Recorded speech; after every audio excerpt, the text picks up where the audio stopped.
Well, we are rolling in the garden, that's for sure. And in the greenhouse here, I've got 11 flats started with seeds. The tomatoes that we started last week or the week before are up. Our peas are up, which is great news. And I wanted to talk a little bit about holiday plants here. If you got holiday plants, don't throw them away when they start to fade. Enjoy them inside, but things like this hyacinth and the tulips, the daffodils, and the Easter lily especially, once those flowers are gone, plant them outside. You know, the chances that they're going to come back as far as the tulips are concerned, we'll see. But the daffodils, yeah, the lily definitely, but when the lily comes back next year, it's not going to bloom until the summer. This hydrangea here, again, we'll see, but it is hardy. A couple plants that you might have got that aren't hardy, though. The calla lily, you know, leave that inside until we get to May. And this azalea, although azaleas that we think of in our landscape, those are hardy. This one is not. So just enjoy this inside. Again, it could go out in May, and maybe it'll throw some more blooms for you. But the big job of the day today is going to be planting pansies, which we'll have over here. But I have to tell you about our beloved snow crocuses and the gauntlet that they have run. Yesterday we had bright sun, and the native bees came out and just enjoyed the pollen. Then the next day after that, we know why they call it a snow crocus. Take a look. And by the end of the day, that's called an onion snow. By the end of the day, look what they look like then.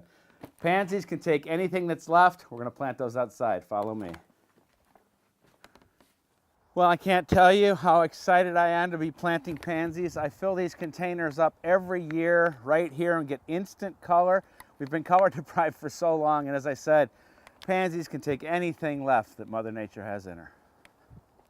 So it's certainly too wet to dig in the garden, that's for sure. That's why we're filling up these containers first with these. And the bigger ones are pansies. These smaller ones down here, these are violas. Same thing, they're just cousins. And no plan. You know, I got blues and whites and yellows and purples, and I'm just gonna stick them in and they'll look fine. As I said, this is just the most exciting day of the season until the next most exciting day. Maybe that's when we plant our tomatoes, I don't know.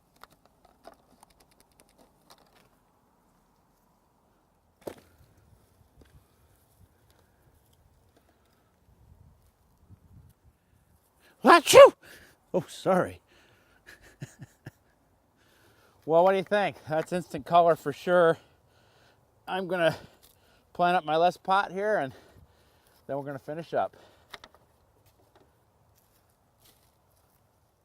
Our brave harbingers of spring close to the house always bloom a little too early. They took a beating, but they still put on a show. And they smell absolutely wonderful. The woods are filled with daffodils getting ready. Can't wait to see it. Don't forget to check me out online. That's where you can find all sorts of different gardening stories, videos, and of course where you can become a member of my Seed of the Month Club. Until next week, I'm going to finish up with my pansies and just enjoy the day. We'll see you.